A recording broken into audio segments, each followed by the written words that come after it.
Fala galera, meu nome é Tainá Guimarães, eu sou ex-bolsista do PET e atualmente estou no mestrado de História da Rural. Esse vídeo faz parte de uma apresentação da 10ª Jornada PET História que ocorreu remotamente em novembro de 2020. Nele eu fiz um compilado dos principais pontos abordados no PET, quais são os principais estudos que fazemos no programa. Então convido vocês a dar uma conferida no vídeo. O que a gente estuda no PET, porque eu falo muito do PET e tudo mais, mas muita gente fica na dúvida do que realmente estuda o PET, o que é o PET. Então, basicamente, nós estudamos a história da região de Itaguaí no século XIX, através de registros paroquiais.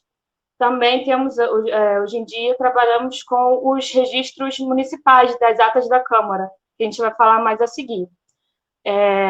Através desses registros, a gente constrói bancos de dados, e com esses bancos de dados a gente consegue fazer diversas questões, pesquisas e um mundo de possibilidades dentro desses registros de batismo, de casamento, de óbito, assim como as atas da Câmara. Pode passar. Para começar a falar da história da região, a gente começa a falar sobre os aldeamentos indígenas. Na região de Itaguaí, em 1615, foi construído um dos primeiros aldeamentos do Rio de Janeiro, que foi o aldeamento de São Francisco Xavier, através da Companhia de Jesus, que são os jesuítas.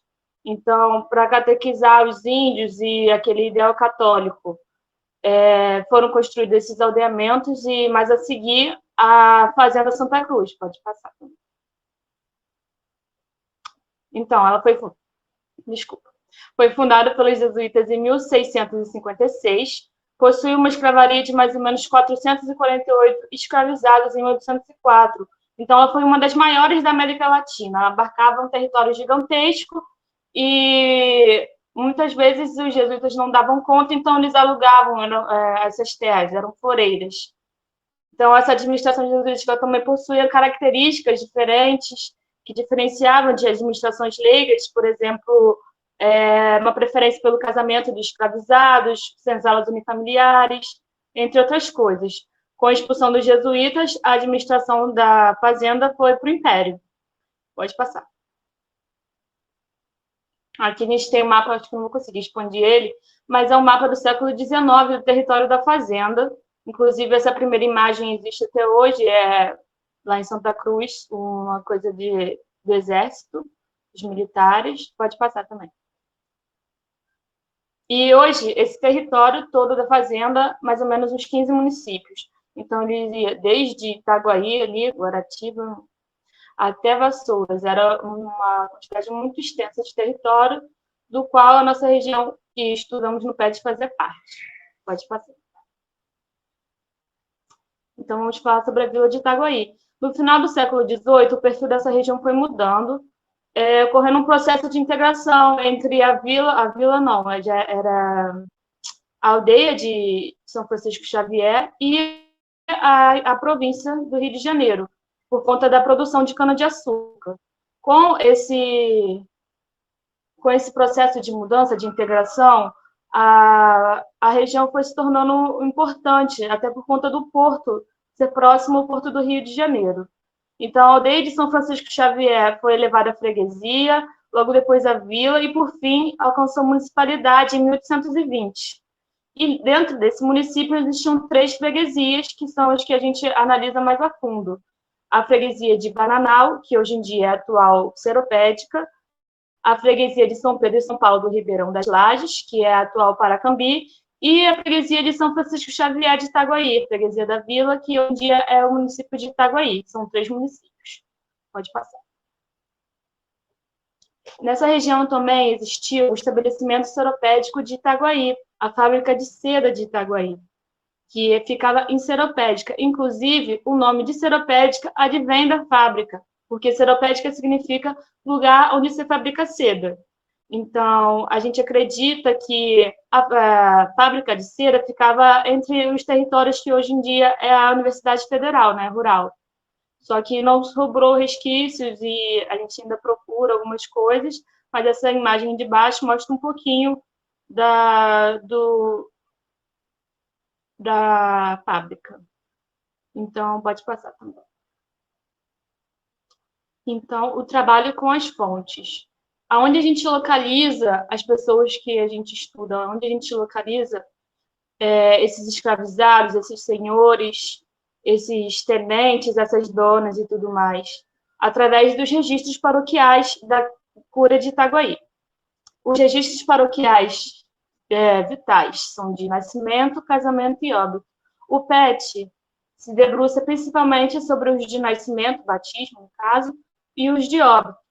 As análises, através desses registros, principalmente, a gente consegue tecer análise de comportamentos dos escravizados e dos livres, apadrinhamentos, relações de poder, porque os registros paroquiais faziam, às vezes, do registro civil, por conta de aquela sociedade do século XIX, não existia o registro civil. O registro paroquial fazia, às vezes, do registro civil, e era uma fonte democrática, porque a gente encontra pessoas escravizadas, pessoas livres, das mais diversas nichos sociais, né? Pode passar também. Aí aqui a gente encontra um batismo de uma pessoa escravizada. Através dessa leitura minuciosa, trabalhosa e cansativa, a gente consegue extrair informações que colocamos no banco de dados, que a Agatha vai falar um pouco mais à frente, e a gente consegue fazer a nossa pesquisa através disso. Pode passar também. Esse é um banco de livros, vocês percebem a diferença de conteúdo. Só olhando assim por cima, a gente consegue perceber a diferença de conteúdo de um batismo de livres para um de escravizados, porque isso significa que nenhuma fonte é isenta. Então, o olhar do pároco que registrava essa criança também contava na hora de anotar. Por exemplo, no batismo de livres tem os avós, maternos, paternos, tem a cor, e geralmente eles colocam mais a cor da criança, o nome completo de todo mundo, enquanto no de escravizado, geralmente é filho natural, que significa que não tinha casamento registrado pela igreja, ou a mãe não tinha pai, digamos assim, né?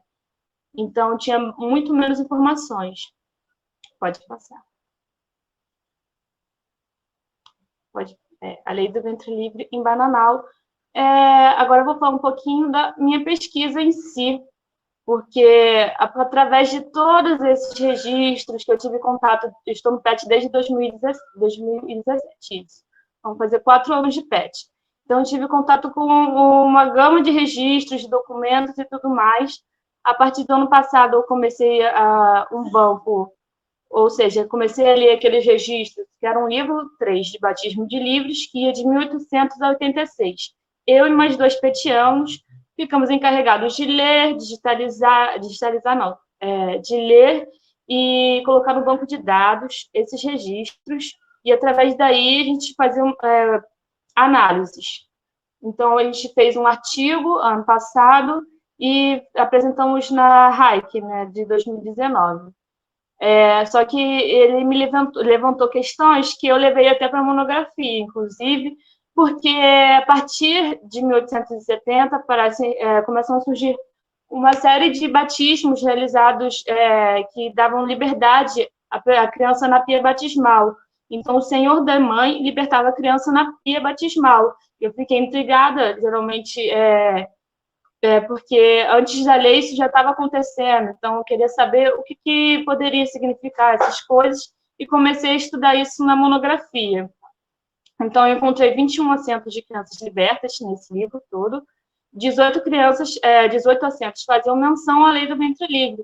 Alguns cediam plena liberdade à criança, outros eram liberdade condicionada, e isso, cada coisinha, cada palavrinha poderia significar uma coisa que levaria a criança a uma liberdade ou a viver sobre a ótica da escravidão, porque continuar com a mãe, que continuava sendo escravizada, poderia significar que essa criança também vivesse como escravizada, apesar da lei libertá-la.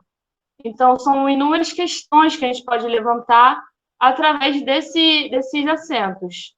Então, eu penso assim, que o que estava em jogo naquele período, com esse acento, com essa liberdade dessa criança? A liberdade do inocente ou a vontade senhorial? A vontade senhorial de quê? Porque mesmo a lei libertando essas crianças, o senhor ficava encarregado de ser o tutor delas, o senhor das mães das crianças ficava encarregado de ser o tutor legal dessas crianças, escolhendo se recebia indenização do Estado ou se continuava a receber o serviço das crianças até os 21 anos.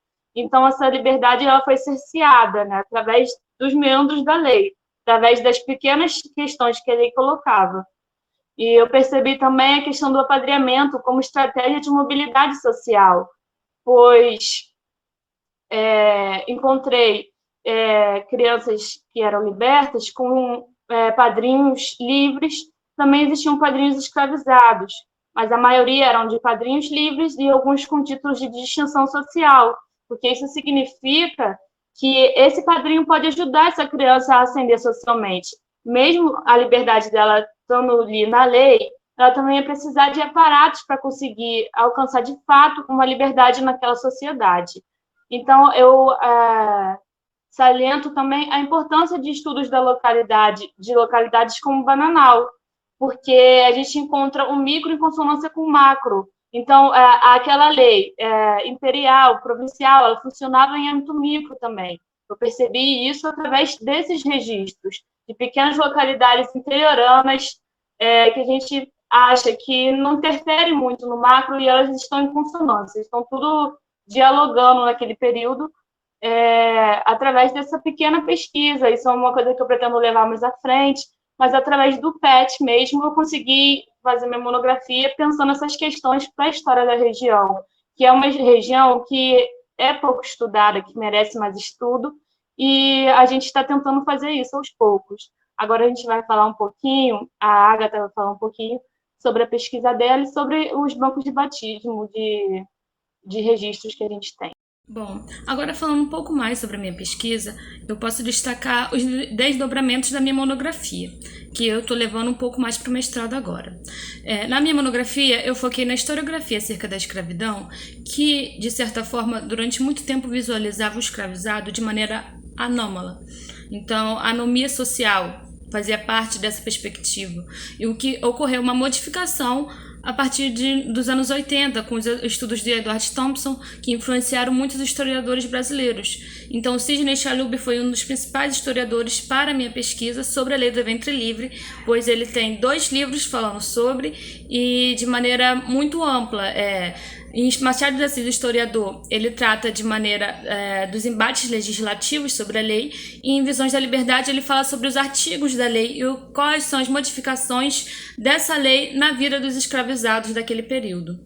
Então, por um mestrado, eu pretendo levar a questão das trajetórias dos escravizados, como eles conseguiram, ou se eles conseguiram, a sua mobilidade social, a sua alforria, a sua liberdade em Bananal, através da lei. Então, através dos estudos de trajetória, eu pretendo enxergar como ocorreu para esses escravizados as modificações advindas da lei do ventre livre. Então, é uma pesquisa muito mais ampla que eu vou levar agora para o mestrado, então existem muitos desdobramentos ainda para ocorrer, mas o estudo do PET, o estudo das fontes do PET, foi o motor inicial da minha pesquisa, e ainda vou levar, no caso, essas fontes para o meu mestrado. Além delas, né, também tem os inventários pós-mortem, os arquivos de pesquisa, também as fontes da Casa de Órfãos, documentações da Casa de Órfãos e os registros de batismo. Então, o PET foi muito importante para a minha pesquisa nesse sentido, foi o motor inicial e o que me possibilitou estar aqui hoje fazendo mestrado de História na Rural. Espero que vocês tenham gostado desse vídeo e até uma próxima. Tchau!